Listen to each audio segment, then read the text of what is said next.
Good evening, good afternoon, good morning, everybody. Depending on where you're hearing me from. So, you're welcome to another episode of Designery Podcast. In today's episode, we are going to be tackling a very interesting topic, one that has been boggling the minds of a lot of people out there, designers not excluded. Topic for today is AI versus designers: how to secure your design career.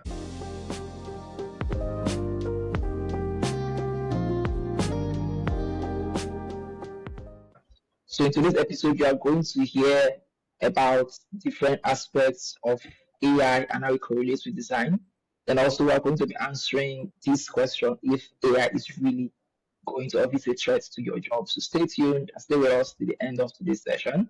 We have here Emmanuel, not Emmanuel, sorry. We have here Ibukun Adelekan.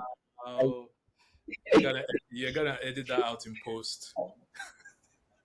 yep, yes, sorry about that. We have Ibukun Adelekan, who is a product designer, lead product designer with Fair Money, and is going to be our guest for today. So, Emmanuel, I keep saying Emmanuel, oh Again, God, sorry, again. sorry. It will not happen again. So sorry about that.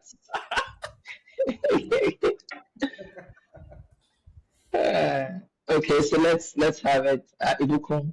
I think it's because your name there is no English in no English name in your name, so that's why That's maybe good. I don't know. So Ibukun, yes, so let's have it. Let's Leave meet it you. like that.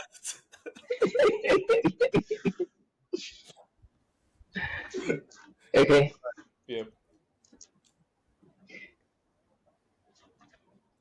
Yes, so, can you tell us a bit about your journey? Of course, tell us about yourself, and also a bit about your journey to product design. Okay. So a little bit about myself. I mean, as you've already introduced me, my name is Ibukun Adelekan. Uh, I'm currently the lead product designer at Fair Money. Um, so I'll just like talk about like me as a designer first and foremost, and then I'll just after that maybe touch on a little bit about myself and all of that. For the almost the entirety of my career, I've been in fintech, right? Fintech and banking.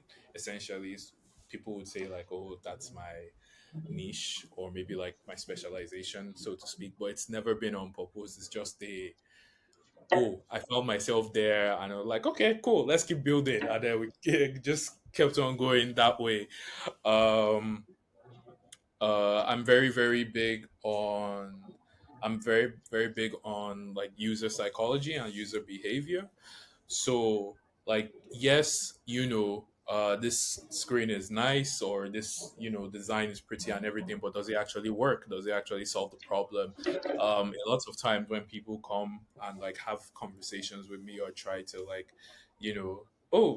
mentor me or critique or whatever, I tend to tell people that if you're coming to me for maybe like visual design and things of that nature, I'm not your guy because I just like simple stuff. That's like that's maybe my design ethos or my how I see design. I like things like simple and straightforward, but does it actually work? Does it solve the problem? Does it actually give value? So that's really how I see design, and that's how I've approached my design career. And so far so good. It's been really working out for me. And then in terms of like me personally, uh I like to read. I like sports. I'm currently wearing a jersey right now. This is Nigeria's rugby jersey. Many people don't know Nigeria has a rugby team. I did not know Nigeria Oh, had a rugby wow. team till whenever I bought this jersey sometime last year. I was like, wait, we have a rugby team? And then I now checked our like ranking. I'm like, oh, we're not so bad. So I bought two. so Wow. yeah. So like I like sports, reading, I like anime, but like a ton of designers like anime. So like it's really par for the course. It's really par for the course. So that's a little Yeah. bit, yeah. I thought it Okay. was Thank you. after you mentioned anime. A man of culture, innit? Okay, thank you so much. Thank you very much for that introduction. I'm really surprised to not Nigeria yes has a rugby team, but we learn every day. So one thing for me now. Yeah. Okay. So interesting. Really interesting. I if you so we are going to be jumping straight right in because this is a very hot topic. So we want to get into the juice of the matter as soon as possible, right? So yeah. So if you were it, so we have a couple of more questions just to like get us Sure. into the vibe of the conversation for today. So I have one more question for you now. Like, okay, if you weren't a designer, right? What career do you think you'd be doing right now? Like, what would you be doing with your life if you weren't designing? So if I weren't a designer, like not even necessarily a product designer, Yeah. because like in my career, I've actually done quite a bit of design, like different design roles. I've been a product designer, I've been a communications designer, I've been a graphic designer, I've been an art director, and all of that. Like, Raphael, I and Raphael, we've known each other even before I became a product designer, but before design, I was a writer. That's what I like to do. I still write here and there. I like to like do like poetry and like write short little stories. Every now and again, I even like maybe post on LinkedIn. Not as often. Any or I should go back because it really helps me like learn and research and all of that. But if I wasn't doing design, definitely I'd be a writer. Even I had already gotten employed as a writer before I became a designer. Like, so that was when I was around like final year in uni. I was writing for like a magazine and all of that. So I Wow. was doing tourism and I can't remember, tourism and transportation or something like that. That was what I was responsible for. So like, yeah, I was already veering towards that line. Uh and then I came to Lagos, and I like design. I always looked at like pictures and ads and things of that nature, and I was like, oh, I want to do that, you know. So I now like veered into like art direction and all of that. And then eventually I got tired of like, you know designing things that would sell cement or whatever, so I wanted to actually like do stuff. I wanted to actually like help people with design, and that's eventually how I went from like a writer to a product designer. So yeah. So basically, if you were not designing, you would have been a writer and a very good one at that. Cool. All right. So one more question, and we dive right in. So, what piece of advice? What's that piece of advice that you got early in your career that still sticks with you today as a designer? That piece of advice is not. It's not even a design related advice or whatever. It's like it's about Mm-hmm. networking and like connections and stuff. So my very first Oh, manager, uh, that was I won't necessarily say the name of the place and all that, but it was a media company. That was when I was still like graphic design and all of that. It was a media company. They're doing like fairly well. They're still around to this day. They handle stuff like tinsel and all that. So like they're fairly known and all of that. So she was trying to teach me how to like build connections, right? Because um I think she was trying to like turn me a bit into like what she did, or she was just trying to like put into my understanding how to like better understand like the company and things of that nature. Eventually I didn't like really go down that media route, but she told me that just you are just two or three connections from anybody in the world. Like that was something that she told me, and then I was just like, what she said, like how old I was in my early 20s then, maybe like 21. 21 or 22 or something like that. Like, oh, this is some aspire to aspire, whatever that she's telling me. But the older I have gotten and the more Yeah. experience I've gotten in my career, the more I realized that like no, she was actually giving me real stuff, like giving me real game because now the way I look at um networking and try to get opportunities and things of that nature. Like I try to plan moves ahead of time, like, oh, where do I want to be? Who do I want to work for? What do I want to do? And Yeah. all that. And then I'm like, okay, if I want to get to XYZ, who do I need to know or who do I need to interact with or who do I need to work with to enable me to be able to do XYZ in a couple years time, right? And then I now start looking at my network like, okay, who can connect me to who can link me to what, all of that, all of that, all of that. And like, yeah, that's something I've really started to like tap into the deeper I've gone into my career. So yeah. Networking. All right, cool. Networking is really one thing that is very important, and that's one thing a lot of designers struggle with. Okay, now we're going to move on to the next phase where we actually start getting deeper or even start with the topics we are basically looking at today. So now, so in terms of understanding the landscape, the AI, the design landscape as of today, how do you see AI impacting the future of product design in the next 3 to 5 years? Um, so the truth of the matter is that most people don't know. So I'm not going to act like I do know, like I'm like some suits Yeah, say, like I'm going to look into my crystal ball and like, okay, this is what AI is going to be like in like 3 to 5 years. Because like if you remember when we were growing up, you know, according to like the future, we should have had flying cars by now. And oh wait, no, my car is still running on gas. So it's like, so it's like, yeah. So we yeah, can't really tell how AI is going to be, but right now, I would say that um, they are going to.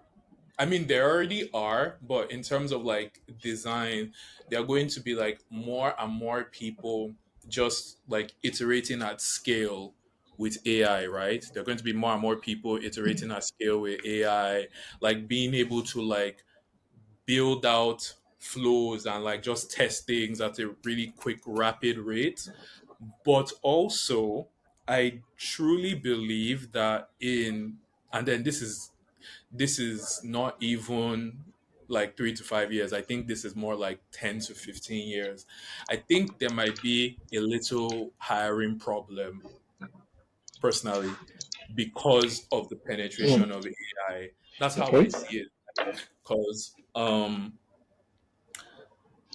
more and more people are going to rely on the AI, and you'd start to realize that a lot of people really can't just do the fundamental things required, right? So, like, if you're already in the system, right? If you're like, okay, we're talking about designers, so like, well, let's just look at exclusively the designers, but this still applies to like developers and all of that. If you're already like mid-level, senior, lead, staff, principal, what have you, good, awesome, keep like growing and everything. Yeah, you're only going to get like better and be able to iterate faster and all that with AI. Why? Because you already understand the principles of good design. You already know what it takes to like build a system, design a system at scale, or you've already you've already trained your mind to be able to like think like that. But a junior or somebody that is just getting into design, and you're telling them like, oh, AI is going to take their job, AI is going to take their job and everything, and like, oh, a designer by himself, like how do they put it? um AI is not going to replace AI is not going to like take designers jobs. Designers with AI are going to take over people without like AI, or like people like to phrase it in a particular way. And it's like, okay, yeah, I understand that moving faster and all that. But you still need to learn the principles of good design. You still need to be able to like develop taste and recognize like oh, why this copy works or why this flow works and all that. And the more you rely on AI, Yeah. the less you'd actually be able to train your mind to understand that. And we're even seeing it in like technology, right? Like more and more Gen Z people are coming into the workforce, like in the Western world and everything. And there have started, like reports have started to come out about how a lot of Gen Z individuals, younger individuals, and all that don't know how to like use Microsoft Word. They don't know how to like do these things. And everybody is like, oh, but you grew up with technology. How don't you know how to do this? But it's like they grew up with like smartphones and mobile devices and Mm. all of that. Okay. They didn't necessarily learn how to like write an essay. Oh crap. Crap. Okay, I think Ibukun is off. I don't know if you can still hear him. Raphael, can you hear Ibukun? Yeah, I think you went off. Current network issue. Okay, Just so basically, I think what I was saying before he dropped off, I think he's having issues with his network, is around the fact that there's going to be a hiring problem in the next few years, right? Because designers, the next generation of designers would not have the basic skills, basic design skills that's required of them, right? Because of course they'll be doing a lot of prompting. But I think my question to him would be that I believe over time, right? Okay, it's back here. So we lost you for a bit. I know it's I'm network. sorry. So I honestly I don't know what happened, and I checked, and it showed that I was still connected. I was like, kilo day. I had to like reload. I'm really sorry, guys. okay, so I don't know how you want to do this. Do you want to? I know you were basically trying to talk about the hiring problem you foresee, right? Because designers, new generation designers would not know or would not have the basic design skills they are supposed to have because they are not prompting. Everything they do is prompts. They do not have the basic skills, but they expect AI to do it for them. So I think you want to just pick up from there.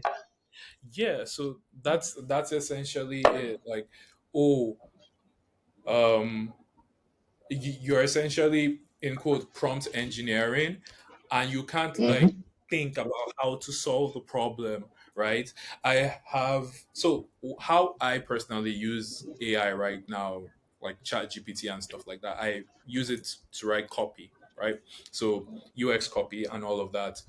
um and when it gives me suggestions or whatever, sometimes I just like go through, I parse through and all that. I'm like, no, this will not work. This won't work. This will work. Or if I tweak it like this, all that, and I put and we move. Somebody who hasn't developed that muscle or somebody who hasn't developed that level of understanding is not going to be able to do that. Yeah. That person is not going to be able to realize like, oh, what is good design, what is bad design. Yeah, they're prompt engineering a particular idea, but then the person that is going to use your product is living in a country where there's no light, you know. So it's like, okay, you're prompt engineering for somebody who is, jumping bus and all of that, and like there are million and one things going on. AI does not have the data, was not trained on the data to recognize that somewhere in the world, individuals individuals are needing to buy personal generators to guarantee light. Like that's a uniquely African problem, or a uniquely developing nation problem. Let me put it that way, and all of that. And there are a myriad of like little edge cases and all of that. I mean, take I work in banking and fintech and all of that. We have a serious in this part of the world. We have a serious trust issue, like with like financial institutions. Part of the reason why challenger banks are finding it difficult to scale is because users want to bank with a place where there's like a physical building.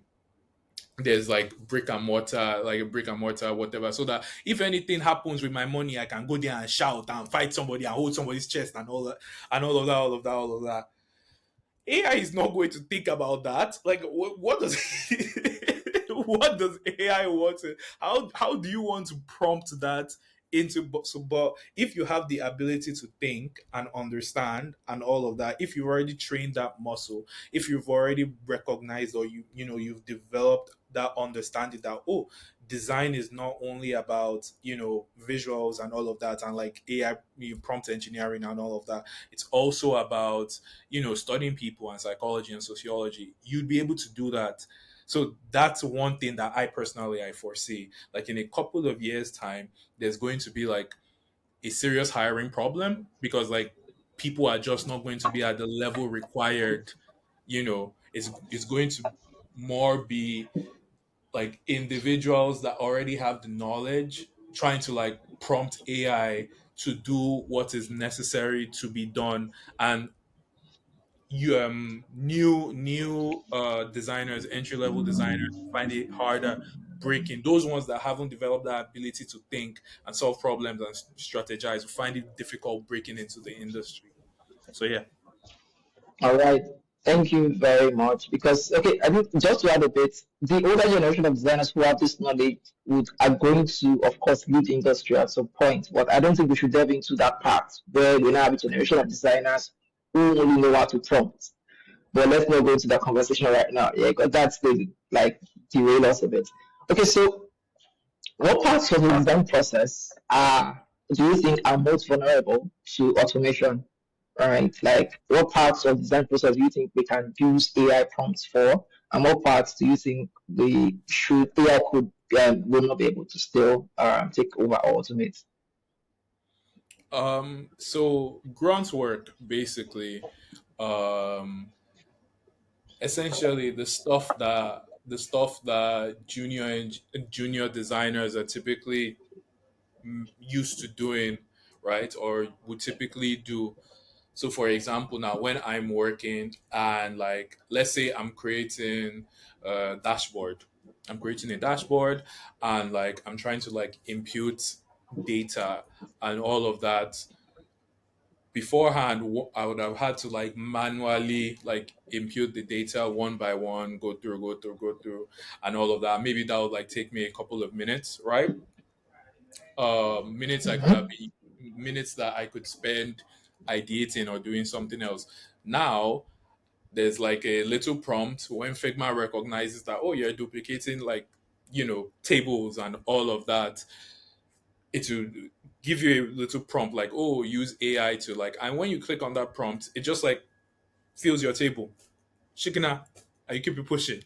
Or in terms of like organizing your files, you know, I know that a couple of years ago there was a like, conversation about like, oh, you're a, how do they used to put it now, maturing in design or something, or one of those like phrases is like essentially used to talk about like, do you name your layers, right? Do you name your layers? Like when your workflow or your workspace, if you hand off to a dev, are your layers named?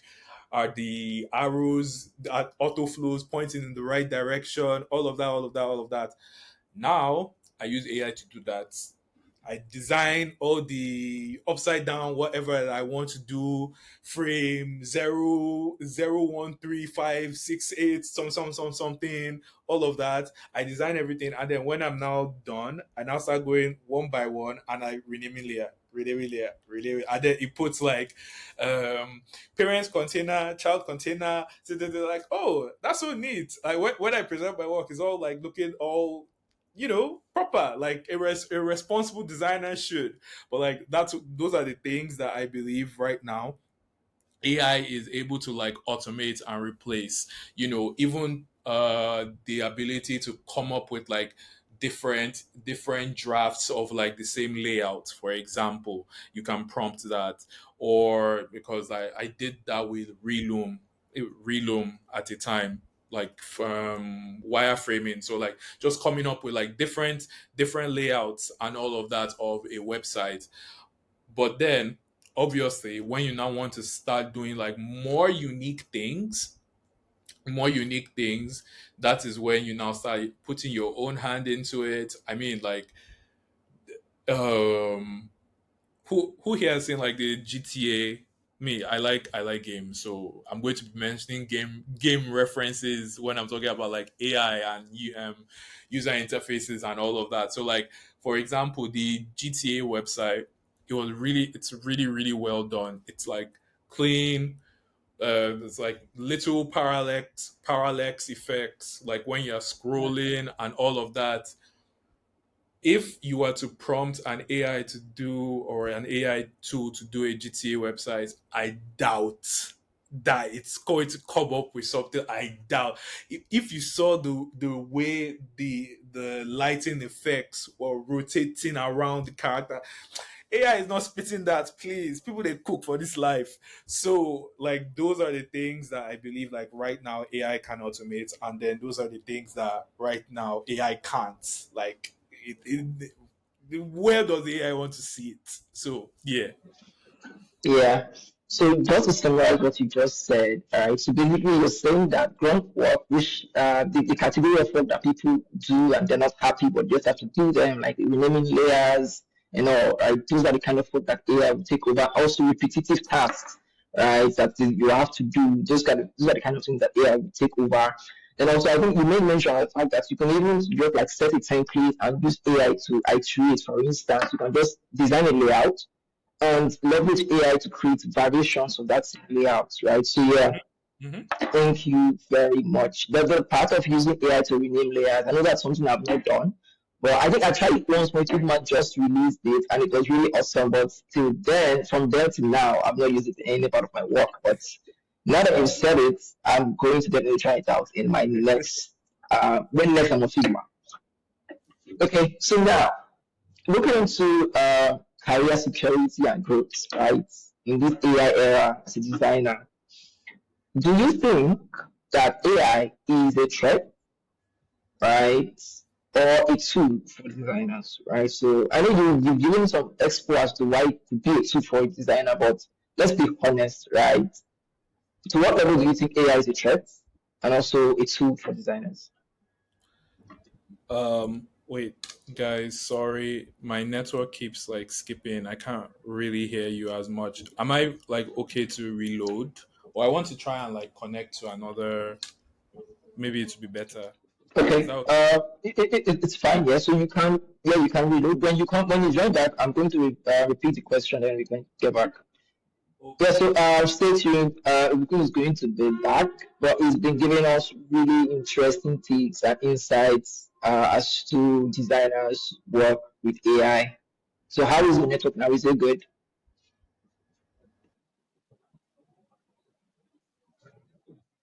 We can hear you basically. I can hear you. I can see you.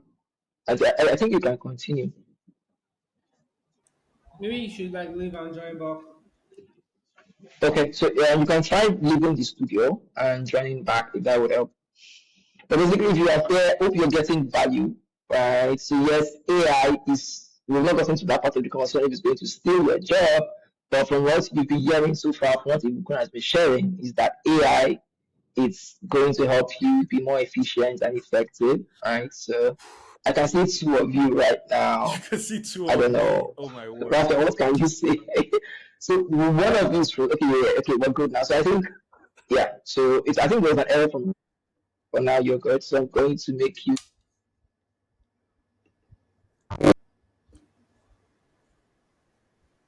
So we're good now. We're good now, yeah? Yeah.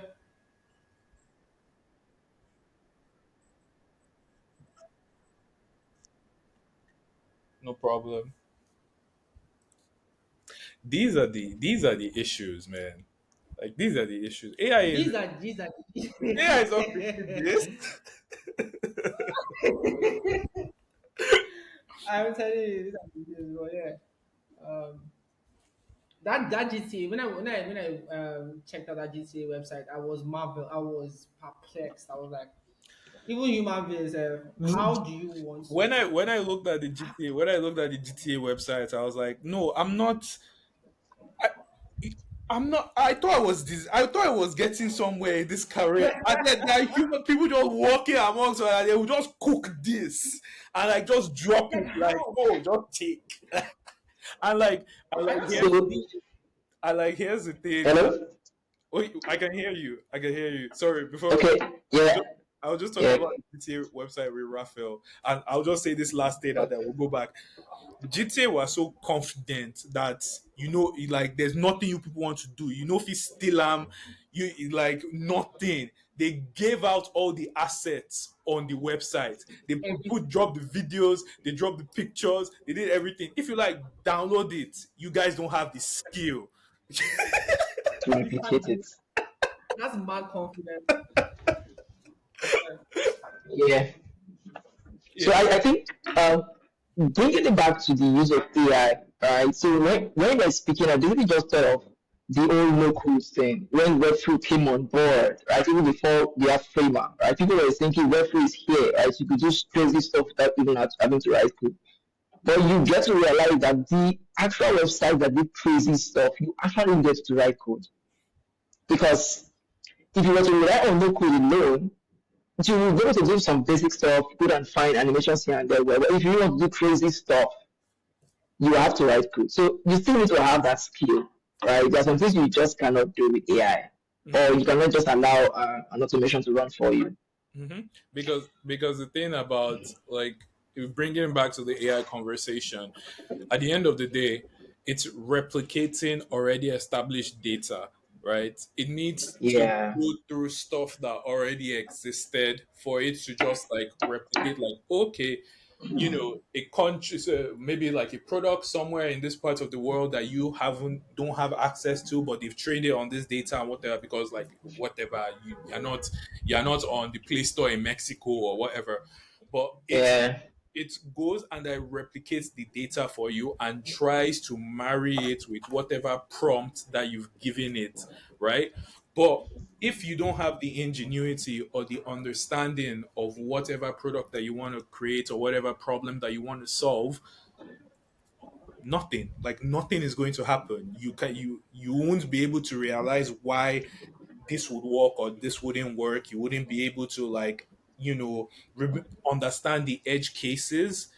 I can give like different examples that I've seen like while working, like one thing, okay, because I'm working in like banking and all of that. Earlier on I mentioned the whole conversation about like it's a serious trust issue in like Nigeria in terms of finances and all of that. A lot of people don't add their cards to Uber, for example, because they are like, oh, this thing is going to double, triple, quadruple charge. See, but like if AI just says like, oh, okay, do this flow, and then like, oh, they'll just add their card and they will move on and all that. And like when you look at the metrics, maybe you look at your Clever Tap or whatever tool you're using to track your metrics, and you have the drop off. If you go into like whatever ChatGPT or why do we have a drop off here? Like, what's AI supposed to tell you? Like, so yeah. yeah. I think that's a very so we're going to veer off a bit, but still within topic. Yeah. So based on what you said, there's a very important aspect you just based out that AI works with already existing data, right? So the ability to come up with new, there are, like we have this year on year where we have new design trends, right? Somebody will just pure up a design that Mhm. everybody like, wow, I think this is the direction that the industry should go right now. So AI, like you said, would only be able to replicate what is already existing and give you design samples based on that, right? But it will not be able to come up with like it doesn't have the ingenuity to come up with new stuff or more creative stuff. So that still relies Mhm. on designers to do creative. So basically, if you're better out there, so long as you are creative, you still have your place. But anyways, we're still going to answer that question to let you know if you're safe or not. But stay tuned. All right. Okay. So now, In terms of if AI, yeah, so the next question was going to be, do you think AI is a threat or a tool for designers? Yeah, so that was the next question before you dropped off. Oh, I think it's a tool. I think it's a tool. Oh, I like to look at things like in an optimistic manner and all of that. So, but like, yeah, I think it's a tool. It's not design, art, architecture, creativity in general. It's never going to go out of fashion. Like irrespective of how much we try to like reinvent the wheel or come up with like different solutions or whatever like that, part of the human existence, I'm not trying to get like unnecessarily deep or whatever, but like part of the human existence is wanting to create stuff. Like I mentioned it at the beginning, like I became a designer because I was looking at like pictures and like designs and stuff like that. I'm like, oh, this is cool. I want to do this. Like this is busting my head or whatever. Like how do you know? And that's and a lot of people, I'm sure, because we're all designers on this call. A lot of people that come into design or are become good designers and all of that. Part of part of what fuels you, part of what drives you is I want to solve this problem. I want to create something that is going to like be amazing and all that. And even engineers, I've spoken to a lot of great engineers, both front end and back end. Part of the excitement is building, like, oh, this thing was showing me shaggy, and I kept at it, I kept at it, I kept at it, and now you can't tell me anything. It's me and that code. You like it, you're happy about it. It gives you joy, and that is part of the human experience. So irrespective of whatever tool is going to be invented or what, like, humans are still going to want to create. That's it. That's it. It's never disappearing. It's never disappearing. And then in terms of like bringing it down to like companies and corporations and all of that, irrespective of how many times they try to optimize their like workflow and all of, something will still break. Something will still break. Why? Because human beings are not exact science. Like, we're not an exact science, and that is actually part of the reason why designers exist. It's not just about visuals. It's about the ability to understand human psychology. It's about the ability to understand why human beings do what human beings do, and how do we solve for that? How do we make people's lives better? How do we, take you from point A to point B in the most stress-free way possible? And like AI can't circumvent that. Like, it's not possible. So yeah, that's why I believe like it's a tool. It's not a threat. It can never be a threat all at all. right. Thank you. Thank you very much. So yeah, Ibukun answered the question for us. His thought, his take is that AI is a tool and not a threat to designers. So the next question here would be that how can designers, regardless of their level, right, stay relevant in a world that's increasingly shaped by AI? Like how do you stay relevant?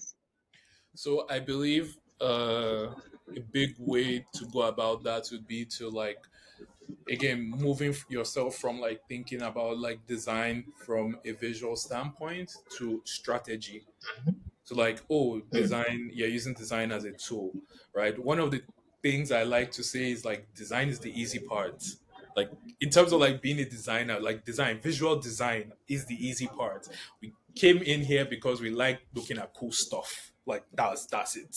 Like, I mean, I remember when, I was younger, I'd spend a ridiculous amount of time in FIFA 13, or I can't remember, was it FIFA 13 or 14 or whatever, creating players and clubs. That was, I would sit down for like 3 4 hours. I wouldn't be playing the game.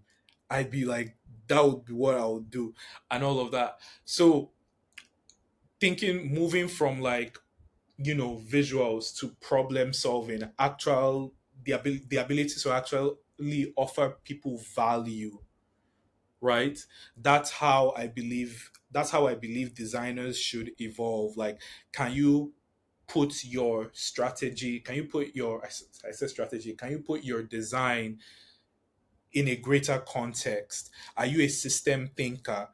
Right? Do you fully understand like the product you're trying to build and how every piece of that product interacts? Like, why are we introducing this feature?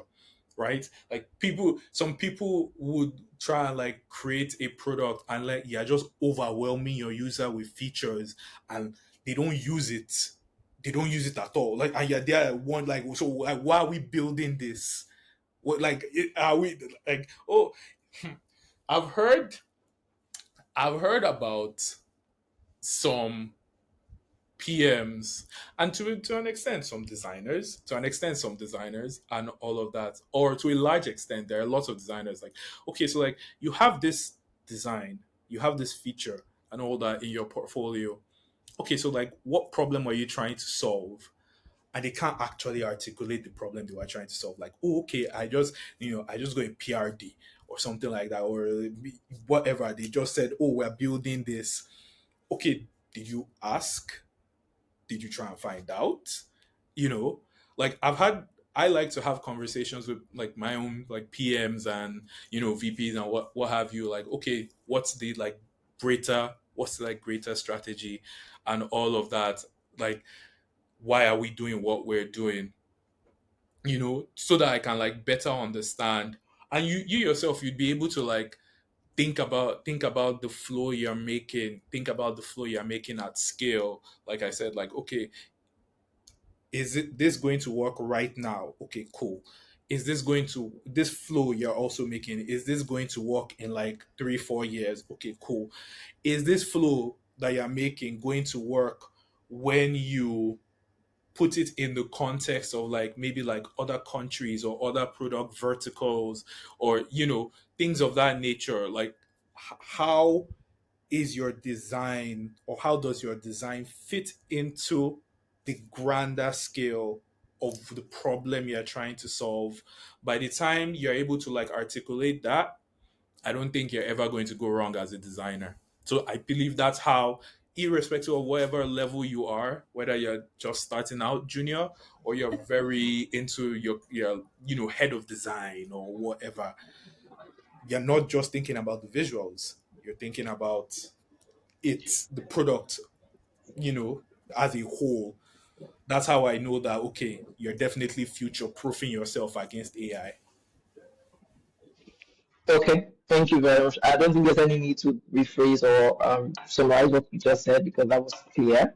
Right. So the next question I have here basically is quite you basically spoke to it around like essential skills that designers should start developing to stay ahead. Well, I don't know if you have anything to add or basically what you just said covers for that. Like what essential skills do you think designers should start developing now to stay ahead of the AI thing and whatnot? Um, so there's a lot. There's always a conversation about like what designers can do or what more designers can do and all of that. Like, oh, you need to learn Webflow to do XYZ. Should designers learn to code Yeah. to do this, that, and the third, and all that? I don't know how to use Webflow. I don't know. Well, I know how to use Webflow ish, ish. I would never call myself a Webflow developer or a no code developer and all of that. I don't know how to use Framer. I don't know how to code. I don't know how to code. What I do know is how to use design to solve a problem, an actual problem, and I try as much as possible to understand the problem that I'm trying to solve. Right? A lot of people seem to want to like gather as many tools as possible, like infinity stones. Like you're trying to pick the tools, like you're trying to capture all the tools like they are Pokemon. Because for you, or like not for you, but like for the person, that seems easy. Like you're not really thinking like, okay, I'll learn Webflow now. Like, is it not another tool and everything? Like that would be that will help me. Oh, I'll learn this, I'll learn that. Okay, sure. I'll always be having. But when you start moving from that to your ability to articulate value, your ability to track your metrics, your ability to um, like I said, think at scale, right? That's when it now starts becoming a bit more tricky, a bit more nebulous. And some designers are not comfortable with that. Some people are not comfortable with that. Like, you know, not really knowing what to do, what the next. Sorry, I'm hearing a bit. Is that my laptop? The one that I think. No, I think it's mine. Just go on. I'll just mute. Okay.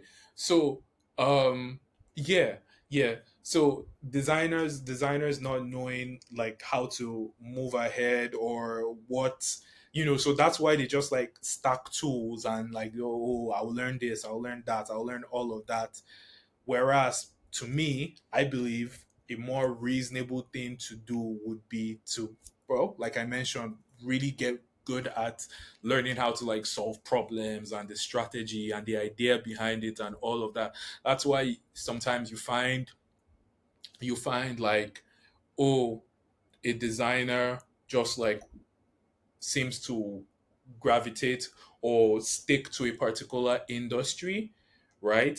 Because they've started getting better at really understanding how that industry works, building for that industry, the psychology behind that industry, and all of that, So those are things that I wish more people get better at like understanding. Just okay, deep, like really really understand that problem deeply and like that product you're trying to build and all of that. So yeah.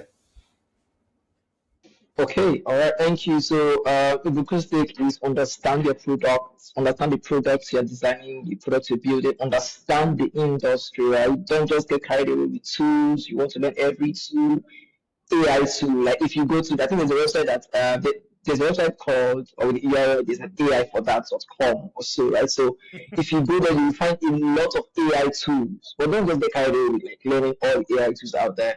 Make sure you know the things you're supposed to know, understand your industry, your product, and also the metrics, right, that you use to track if your design, if you do a good job or not. Okay, so moving on, so in terms of perspective, right, or probably just the tools, right, and workflow. I know you made mention of some tools you use on Figma, some basically the Figma plugins you use to like make your presentations or Figma workspace look nicer. But are there any other tools that you currently use in your design workflow, right? And how have they helped you? Specifically AI tools. Yeah, AI tools. um Apart from ChatGPT and like Figma, that's about it, if I'm being very honest. Like that's it. And like Okay. that's more a case of, I'm going to say something that some people might find controversial, but like there aren't as many truly worthwhile AI tools out there as people seem to like believe there are, right? Like there's like, oh, you see a lot of companies like pushing like, oh, AI this, AI that, AI all of I this and the totally third. agree. AI this and the third. But like when you actually like sit down, like, okay, what does this tool actually do? And then you go through it, and it's like you're just using this to get investor funds. Like you're just using this to like, yeah, see, people need to get comfortable calling a spade, right? There's this company that just like went down. It's called the Builder.ai. That apparently the whole thing they were doing was, you go there. It was like an AI app creation, whatever. Like you as a founder, you go to this AI tool, you write all the things that you want to, you prompt it and all that, like, oh, I want to solve this and that or whatever, and it will give you an app or make a product like, it will prompt this product out of nowhere, out of the ether for you. And I found out that it was 1,000 Indians that were doing it. And this company Wow. investor funds. And I'm just here like, are we playing now? Like Wow. it's like the cycle keeps repeating itself from like the dot-com bubble to like, oh, everything is Web3. a mobile app to Web3, and now we're at like, what are people, what are we doing? Like, genuinely, what are we doing at this point? Like, it's laughable to me. To me, it's laughable because like there was this product I saw the other day. It was supposed to be an AI powered. I can't remember how it was phrased, but something about like AI powered, an AI powered product to fight climate change or whatever. And I'm like, I'm sorry, what? I'm sorry, what? Are we serious right now? Are we genuinely serious right now? Because like, I mean, from first of all, that's cruise, but also if you actually understand like the amount of computing power that is needed to like create AI tools and run AI tools, and you keep the servers running that process the data, how are you helping climate change, my guy? So like, so it Yeah. so it's basically like the same people just doing over and over and over again. Like, if you go to the website that you said like, oh, there's an AI tool for that, and you go through it, how many you'd start to find like copies of copies of copies, like a lot of those tools doing the same thing, the exact same thing, the exact same thing. And it's like, what are we like, genuinely, like, why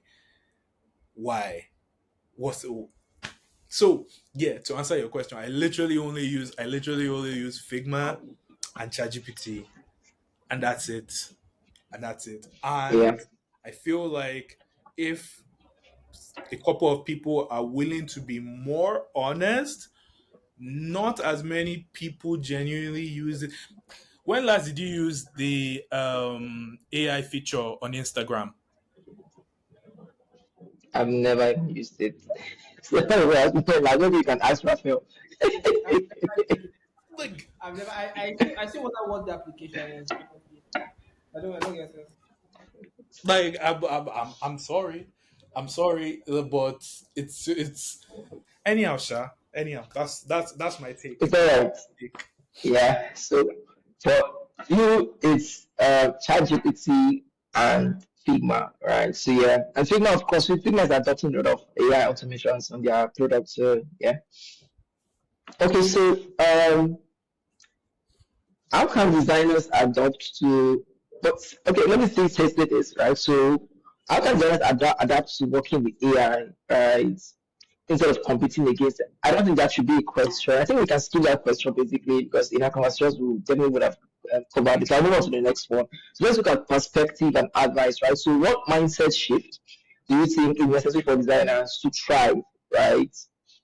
In an AI augmented environment? I still feel like you've spoken about this a bit with the idea of like focusing on the products, focusing on the industry, Hmm. and looking at things holistically, right? Understanding your product end to end, right? So that's the mindset shift you need to have. So take away your mindset from the actual visual design to actually focus on the product, the I problem you're can, solving. Yeah. um, But you can I, add also, yeah. I can add to that. Like, try a Okay. bit more to also understand like people, right? So like Oh, the people okay. that you are trying to solve, the people that you are working with, right? Because like, Mhm. we all know about like, Oga Center design and all of that. So like, if if Oga wants you to put this thing inside, you're gonna put it inside, and like, Oga will use AI and all of that to tell you why you should put it inside. That's like, that's the truth. That's Yeah. another. So like, that's another thing. Like, AI, a lot of these AI tools don't actually push back. They can they are not because Yeah. at the end of the day, at the end of the day, another, this is not controversial. This is just the truth. That's another conversation. But you can say, yeah. This is not controversial. This is just the truth. AI companies are companies. They are just trying to monetize. And how best are they going to monetize? Is by running up user metrics, running up, time on task, all of that, so that we can say they can say that, oh, we have X number of users spending X amount of time in our product every day. Monthly Mm. active users, daily active users, blah blah blah blah blah blah blah blah. If you now have the AI telling you no, like, oh my god, this is stupid. No. How does that help the bottom line? So like the AI is There is going to be serious drop off action. yeah, so like the AI is going to try and come up with something that is going to facilitate whatever idea you have. That's it. So like the ability to actually manage people. One thing, like I've been in situations where developer wanted this, CTO wanted this, and everything, and I'm like, okay, at the very least, let's use this weekend to run an A/B test or something. Let's actually reach out to Mm. these users, and like, nobody likes to work on weekend or whatever, but because I'm chill with marketing or because I'm chill with customer support or whatever, I'll just be like, oh, let's just quickly run. That's, learning how to like interact with people and manage people. Oh yeah, let's just like run this little thing or whatever, and then we get the results next week, and like what Oga wanted is not what users want. AI would have told Oga that, oh, this is reasonable, but it's clearly not. It's, it's clearly not. So like these are, personally, in the coming days and years, your ability to like interface with people, manage stakeholders, like a lot of designers are going to become pseudo product managers, so to speak. A lot of designers are going to Mm. become pseudo product managers Can you? Yeah.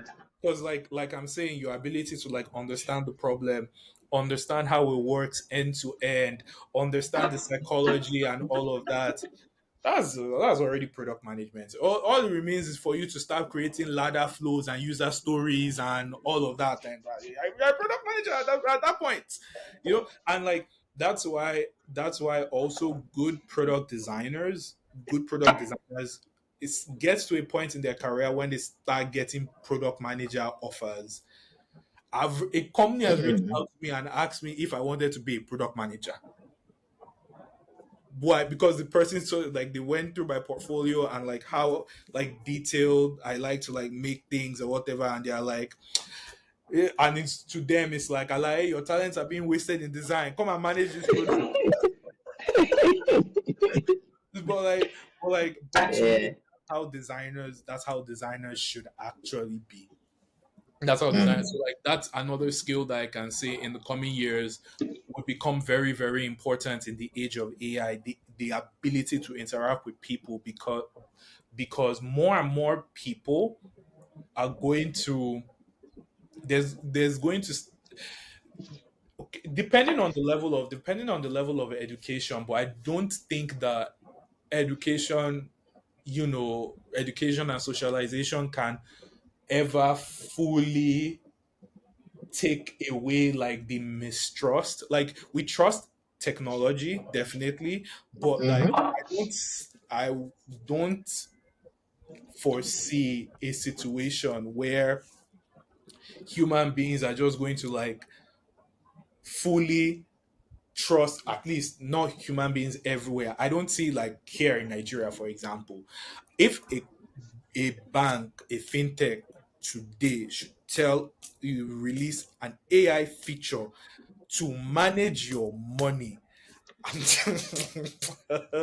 I'm telling you, users are just going to be like, withdraw, and they're taking their money to like GTB or bank or whatever physical place, that they are not pushing it because Yeah. the trust is not there. So like just Yeah.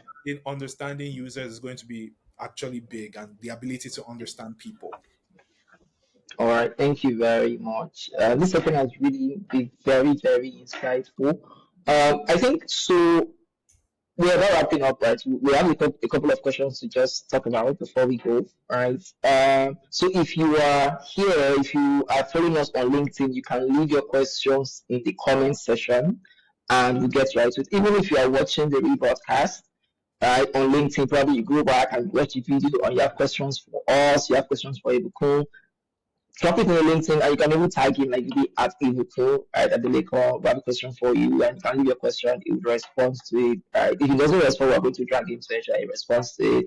And also, if you are watching this video on YouTube, right, we are going to be having this live on YouTube immediately after this recording is done. You're going to find it live on YouTube. So if you are watching this video later, you have Give them a questions, you can like, also do it in the give them a comments. like, and subscribe. Yeah, so Send it to like, your friends, subscribe. family, your enemies. Send this to your enemies because you don't care about them anyway. So BC them. Yeah. Yeah, thank you so much. So yeah, we are definitely going to be here to answer your questions. Okay, so moving on to the next one. What are some biggest misconceptions you think designers have, right? Biases they have towards AI right now or about AI? Biggest biggest misconception. The normal AI is going to take our jobs. You know, That all of question that. is. That's a big misconception. The oh um AI is going to do this. AI is going to do this like better than I will be able to do this. So like, why bother, that type of thing? Like, so sometimes I kind of wonder how AI is supposed to take designers' jobs. Like truly, because like I know that I've talked about that, but like even like from a practical standpoint, right? Right. So like for the AI to create the design or the flow, they will need to be prompted. If anybody has, like, I'm sure you guys, we've all here tried to like prompt screens with AI. At that point, you're a content designer. I'm sorry. When the level of prompting you need to do at that point, you're a content designer, right? And like for you to now get to that point to be able to prompt in detail and prompt efficiently, you need to, understand design. No, CEO in quotes has that time to sit in front of a laptop to start prompting screens if they're actually doing what they are meant to be doing.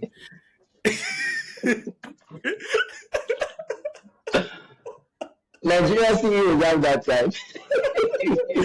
well, well, the CEOs that are actually building, like, you know, let me choose my words wisely because I'm not trying to, but I'm Most likely essentially you're a future customer. I'm essentially saying that the CEOs that are trying to like deeply think about like their product and like how to solve that problem. Because to run a successful company that is scaling, there's always going to be a problem. There's always going to be a problem somewhere. Something can always be better. Something is always breaking. That's just the nature of the job, right? And there are only so many things that you can be good at as a person, as an individual. There are only so many things, right? Let's say, Yeah. oh, you're a triple threat. You can design, you can code, and somehow you're even full stack.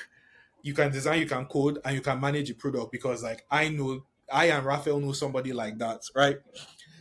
But up Nepa, Let's go on, let's go on, let's go on. but but the person won't be as good at customer success. There's no way. The person probably would be good at data engineering or data analysis. There's no way. If it's a fintech or a bank, the person is not going to be good at risk analysis. You don't have the certifications and everything to be a financial advisor, so you can't work in the finance department. So like there is only so much you can actually do, right? So that now brings me back to the question of like, how is AI exactly going to take our jobs? Because you still need somebody with the knowledge to prompt to do that.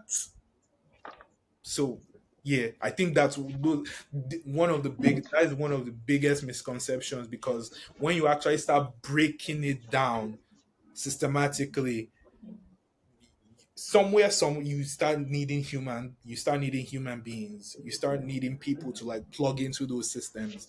I'm right. um and what else ai is not as good as AI is not as good as we make it to be. Like it's really, there are a lot of products that are really, really great, don't get me wrong, and all of that. But if you've tried to scale a product that has been coded by a dev that exclusively used AI, oh, the developers that have experienced that, their eyes have seen. Their eyes have seen serious, serious problems. So it's just all of that. And then then we now have the issue about like security. AI is definitely not as secure, because I saw a CEO. The company has shut down now, but I saw a CEO on Twitter that was building with AI. He had no idea what he was doing, and when hackers started rooting through his going through his like code and everything, they started seeing public keys. So I'm just saying. So like so like there are different levels of misconceptions with AI depending on the industry, depending on, I mean, AI is not as good for your self-esteem. There are people that are using AI as friends, which is scary, which is really scary to me. Yeah, I've had conversations with people where like quite literally like stuff that they would ideally ask a friend is what they're asking AI. So like there's so many Wow. misconceptions. But if you like just keep it with design, AI is not going to take your job. AI cannot solve the problem as well as you, because if if you start like the level of prompting that you would need to do to get AI to solve the problem as well as you, at that point you might as well just solve the problem yourself. Like if you can actually describe the problem in such detail for the AI to, at that point, Yeah. just solve it yourself. You don't need AI at that point. So like Yeah. Yeah. there are a lot of these things that are like major misconceptions. So yeah. All right, thank you very much. I know this AI conversation with design, it has to be. I don't. I think at some point we need to have a Twitter space about it, because a lot of people have differing opinions. I think in one of the groups I posted this event for today, somebody had to go bring up a video they just created. Like, if AI cannot take your job, how come I just created a video with AI and I know in the video editor, right? So they were basically just arguing in the group. But I just left them, right? So Uh, there needs to be a lot of opinions on this, but basically, again, it's about building these things. It's about building these things at scale. It's like, okay, yeah, you can do this at once and all of that, but like, okay, like this AI product, you could prompt the AI to design this screen. That's good. Can you prompt it to design the flow? Okay, you can prompt it to design the flow. That's good. Can you prompt it to design the flow with the design system the company is using? Because that's also another thing. Like companies aren't here trying to give their stuff like out there, put their stuff out there like that, like, because that's intellectual yeah, property and everything. But like, okay, what miracle has happened and you found the design system, and like, you know, it can prompt it with the design system. Can you then localize? So localization is a major thing when you're taking one Mm. product from one country for like, with one particular language and all of that, and transitioning it to another entirely different country, right? But then, okay, that's fine. It's somehow it was able to do that. Okay, now take it from like Western society to Eastern society. That's a whole nother kettle of fish. The languages become different. It's now symbols or whatever. Or take it to the Middle East. You've gone from reading from left to right to reading from right to left. So your UI has changed to a significant, to like, people don't understand. People don't understand some of these intricacies. Like, something, I can't go into like too much. I can't go into too much detail and everything. But like, we've done localization. We've Yeah. done localization at work. We've done localization. You think your UI looks great and it's usable in English. Run it in another African language and let's see whether your UI scales. Yeah. So like, Kutaje, you, Yeah. you should people, be familiar yes, with it's this. great. Sorry. No, Kutaje, you should be familiar with this because you worked on. Well, I've had this experience. Exactly. So like, it's great. It's great on a singular use case. But okay, let that AI be your brand designer. Since we're using like videos, and let that AI be your brand designer, and like, let it start thinking of like different strategies for for your different products in different countries, for people with different cultures, different religions, different, it's gonna break. It will break. Yeah, it's going to break. Definitely break. Yeah. So so But what I think. Uh, sorry. Are you done? no, no, yeah. So basically, in summary, what you're saying is, I think in summary, what I take from your position on this is that when you look at things on a larger scale, end to end, right? On a very large scale, not just your app or a small feature you are trying to prototype, building an actual product, right? That would scale nationwide, globally, across states, across countries, right? Even across user personas, right? So AI right now cannot handle that. But basically, for what you're saying is you can infuse AI at different points, right? So when you get to a particular point, yes, you could prompt AI to deliver certain stuff. Then, so basically, it's more like you get the work to a certain level, you automate based on the outcome, you refine, you do some work, you infuse AI again. So it's just about knowing how to leverage AI tools at different touch points to get the work done. But saying handing over your own product work to AI right now, it's going to definitely break whatever model you have out there, and also trust issues that companies cannot afford to hand over their systems, their code base, infrastructure to run AI model to use now. Right? So yeah. One last thing. I know that we're Any wrapping. additions? Yeah. One last thing. I know that we're Yeah. wrapping up, but like, this thing about like scale. It's not even just like scale as regards your company. Think about scale as regards like the AI product itself. So what I mean by that is like, look at Hmm. look at um say Uber, right? Look at Uber, or look at Netflix. Netflix is a very good example. Mm-hmm. So look at Netflix now. Initially, Netflix was your one-stop shop for, you know, all the movies everywhere, right? More or less, right? All the movies are like series, TV, and all of that. Yeah.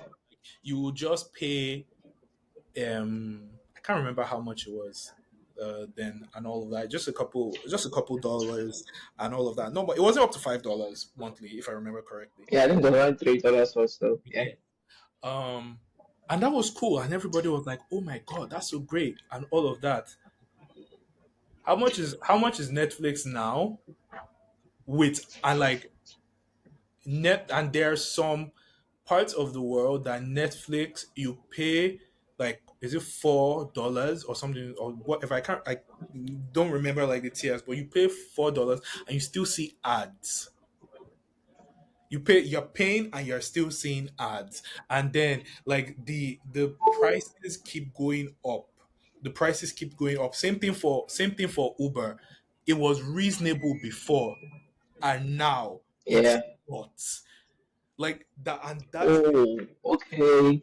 and that is what So and that is what always happens with companies because at the end of the day, like I said it a couple these companies are out here to make money. They want to take your money. So you're here thinking that you can build your whole life around AI or like yeah, AI and everything, and you don't need to like hire this, hire that, blah blah blah. I can do all of that. Fine, build your whole ecosystem in AI and wait for like 10 to 15 years. You think you currently in Naira the pro version of ChatGPT is what like 16.5 or something like that. mm, You think it's going to be 16.5 forever? 16.5 already is like a decent amount of money. Let's be fair. So you think it's really going to be yeah, 5 forever? Really? yeah, yeah, yeah. Even Mm-hmm. look at LinkedIn. LinkedIn used to be free. Everybody, LinkedIn used to be free. Now, if you want to see the connection with people that are checking you out, pay money. So like so Yeah, that's another misconception that I don't understand why people don't seem to be thinking about these things at scale. Like fine, yeah. for Very true. all of that, but do you think that like do you think they're doing this out of the kindness of their own hearts? Let's be real now. Let's be serious. Yeah, Or yeah, yeah. the, So basically, what Ibukun is saying here. So, are you done? I was going to wrap up so we could just take the last question we have. So, basically, what you're saying here is that yes, these AI tools springing up here and there, they are free today, right? And you build your whole career, your knowledge. You don't learn any skill. You build your company on top of AI. It's going they're going to start putting money tags on it going forward. Will you be able to pay, right? And of course, there will be economies of scale. So, based on your use case, as your use case increase, it's going to cost you more. Do you want to bank on that? So that's something you and should be aware of, right? then So, another fun little tidbit. I mean, at the end of the day, you are using ChatGPT or Claude or whatever to like solve your problems, to prompt whatever. You are training the data. The data you are providing is being used to prompt or to to train your train to wonder. ChatGPT and everything. If you like, Yeah, sharing sensitive information, if you like, if you like, you know, and like eventually, I don't think it will ever get to that point because from then it won't be generative AI. It won't be generative anymore. It will be, I can't remember the right term for it, but like like the AI can actually think. When I'd actually be scared of like when I'll genuinely be scared about AI is if a product like ChatGPT or Claude or Grok or whatever can actually build out products on its own, like autonomously. That's when we should really be worried. That means that like say um it builds out like a banking system or a fintech product, whatever, clean. That means that there has been so much data shared by fintech companies or banking companies that it has been able to gather that mm, much data to be able to build that yeah, product. That's the only point. yeah, And if people are willing to give open AI that level of power, then we're cooked now. You don't value your job at that point in time. Let's be real. We're cooked now. We're cooked. So so that's but I don't think that's ever going to get to that point, because at the end of the day, companies are all in competition with each other, irrespective of how Yeah, open source, a company claims to be. They are never going to actually give you the power to replace them. That's the truth. That's the truth. So yeah. yeah. Okay. Thank you. Lots of follow-ups, but we do not have the time for that. So we'll get wrapping up in the next 5, 7, 8 minutes. We'll wrap up. All right. So I have just one more question, and I would call on Raphael to just do a bit of summary of the conversation for today, and also just wrap up for the session for today. So final question: for a designer who's starting their career, right, or a designer who is anxious about AI, right? How will you advise them to approach or to navigate the design landscape now? Alright, so a lot of designers are anxious, like you said. I know you've answered, you basically shared your thoughts on the question: is AI going to take your job? And also how to infuse AI into your workflow. But people out there, just like a final killer, a final summary, people are still anxious as to how beginners, like, okay, now I can use AI to do stuff. Should I learn design or should I just learn how to prompt? Right? Or someone's like, AI is going to take my job, so I don't know what to do at this moment. So just final take on that. Um my final take on that: if if you are actually wondering, like, you're having a serious conversation to yourself, like, oh, should I learn how to prompt, like, instead of learning the actual core of whatever discipline right now, not even necessarily just design. It could be development, it could be, data engineering, it could be what have you. Yeah, If you're actually yeah, asking yourself, like, oh, should I actually learn this skill, or should I learn how to prompt, as per should I learn how to, like, write in detail about this discipline so that the AI can replicate it? At that point, you might as well just be the designer or the dev, or the, like, if you are willing to go into so much detail to become better at prompting, just learn how to design on your own. Like, what are we doing? Like, there's no point in that. So yeah. yeah, n- no, to articulate my thoughts better, no level of AI at this point in time, without the necessary data that human ingenuity can provide, no AI is going to be able to replace that. That's it. Okay, No AI is going to be able to solve why Nigerians have, like, trust issues when it comes to banks. No AI is going to be able to solve why um will a company be able to find out you have multiple jobs with your healthcare provider or something. No AI is going to be able to come up with that, because yeah. that's a uniquely Nigerian issue. Like, Problem. there are Yeah, unique problems, depending on, like, different regions, depending on different cultures, that are fundamental to yeah. human existence, that like, AI just Okay, can't just prompt for that. So yeah, okay. your job is safe. Thank you. Yeah. So that's the final verdict. Your job is safe. Your job is safe. Okay, thank you so much. Ibukun Adelekan. I'm not going to miss the name again. So apologies again for the beginning of the session where I was just calling you. I'm not going to mention the name. Uh, But thank you so much for everything you've shared.